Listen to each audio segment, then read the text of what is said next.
আসসালামু আলাইকুম, কেমন আছেন সবাই?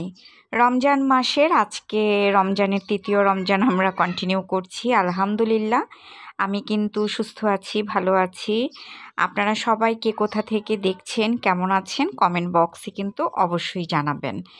রমজানের মাসে সকালবেলা দেখা যায় একটু অলস টাইম কাটে, যদিও আমার ওইটার সুযোগ নেই, কারণ আমার মেয়ের মর্নিং আওয়ারেই কোচিং থাকে। তো কোচিং থেকে এসে কিন্তু আমি আমার বাসার কাজগুলোকে গুছিয়ে নিচ্ছিলাম। সবার আগে ফার্নিচারগুলো মুছে নিলাম একটু ভালো করে ক্লিন করে, তারপরে ঘরটা এখন ঝাড়ু দিয়ে নিচ্ছি। গোসলের আগে ঘরটাকে আমি একটু মুছে তারপরে গোসল করে নেব। আর ওই দিক দিয়ে আমার কিচেনের যে তরি তরকারি আজকে যা যা রান্না করব সব কিছু কেটে বেছে ধুয়ে রেডি করে রেখেছি, যেন আমি আসরের নামাজ কমপ্লিট করে কিচেনে ঢুকে যাব। এক চুলা রান্না বসিয়ে দিব আর এক চুলাতে ইফতারিটা রেডি করে নিব। এভাবেই আসলে রমজানের কাজগুলোকে আমি আমার মতো করে গুছিয়ে নিই। যেহেতু আমার কাজগুলো আমাকেই করতে হয়, সেহেতু আমি আমার মতো করে একটার পর একটা সিরিয়াল ওয়াইজই গুছিয়ে করে ফেলি।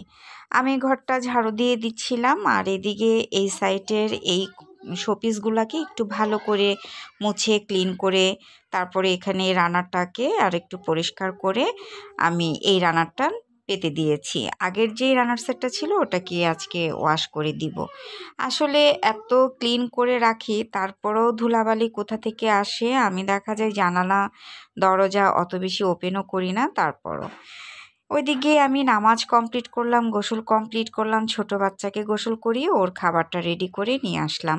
ওকেও এর মাঝে খাবারটা খাইয়ে দিয়ে ঘুম পাড়িয়ে দিয়ে আমি একটু রেস্ট করে আসরের নামাজ কমপ্লিট করে এখন চলে আসছি কিচেনে। এক চুলায় রান্না যথারীতি চলছে আর অপর চুলাতে এই যে ইফতারিগুলো ভেজে নিচ্ছিলাম। গরম গরম বেগুনি ভাজা মুচমুচে, খুবই মজাদার। বাসায় আসলেই আমরা ইফতারিটা রেডি করি, যে কয়দিন ভাজা পোড়া খাওয়া পসিবল হয় খায় সবাই। তারপরে মেনু চেঞ্জ করে এক এক দিন এক এক মেনুতেই ইফতারিটার আয়োজন রাখি।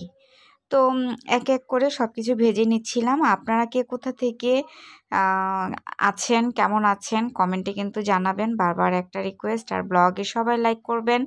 ব্লগ ভিডিওটা ভালো লাগলে আপনারা আমার সাথে থাকবেন, আমাকে প্রতিদিন সাপোর্ট করবেন। আপনাদের সাপোর্টটা আমার অনেক বেশি জরুরি।